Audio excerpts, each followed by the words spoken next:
सद्गुरूंचे पुण्यस्मरण, सद्गुरु नाम संकीर्तन,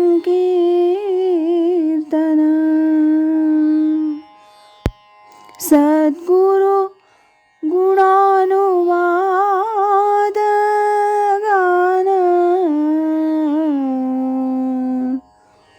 श्रवण मनन सद्गुरूंचे, श्रवण मनन सद्गुरूंचे.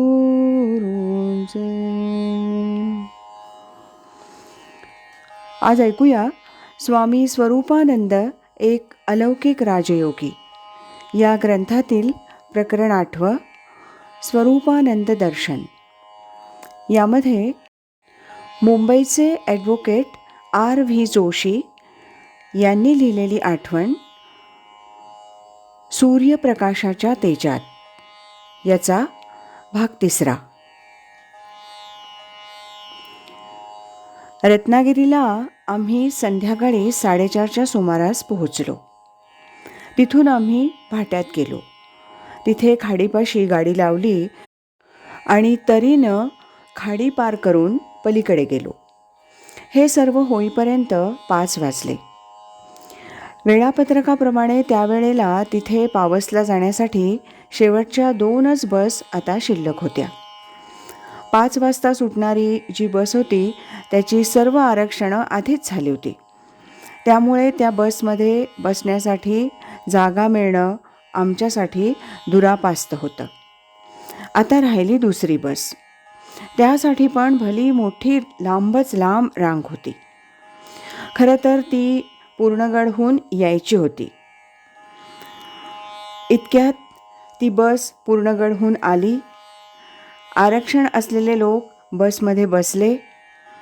तेवढ्यात मी बसच्या वाहकास मला बसमध्ये जागा मिळेल का, आम्ही दूरवरून आलोत वगैरे गोष्टी अगदी अजिजीच्या स्वरात सांगितल्या, पण त्यांनी स्पष्ट नकार दिला. माझ्यासारखी बसमध्ये जागा न मिळालेली त्यावेळेला त्या ठिकाणी 50-60 लोक तरी होती. आम्ही सर्वच निराश झालो. एवढ्यात ती शेवटची बस पण सुटली.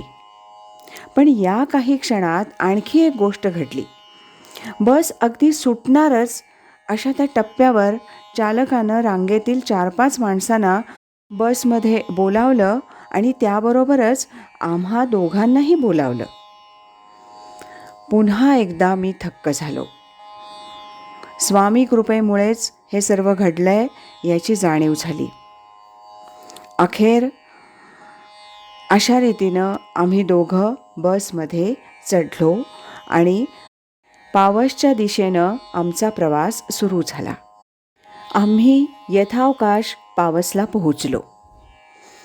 गाडीत ऐनवेळी जागा मिळून आम्ही पावसला पोहोचलो खरे, पण तिथे पोहोचल्यानंतर 5-10 मिनिटातच एक दुसरं संकट तयार होतंच.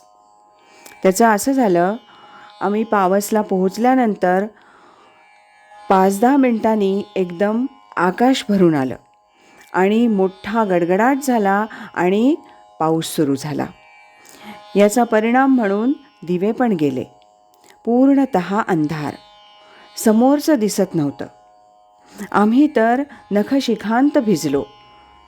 पण एवढं सगळं होऊनही मनात एक आनंदाची भावना होती. ती म्हणजे आमच्या सद्गुरूंच्या दर्शनासाठी आम्ही वेळेत पोहोचलो होतो, हेही नसे थोडके. हा होता भाग 3. मुंबईचे ॲडव्होकेट R.V. जोशी यांनी लिहिलेल्या आठवणीचा 4था भाग आपण उद्या ऐकूया. श्रीमत सच्चिदानंद सद्गुरू श्री स्वामी स्वरूपानंद महाराज की जय. हरि ओम तत्सत.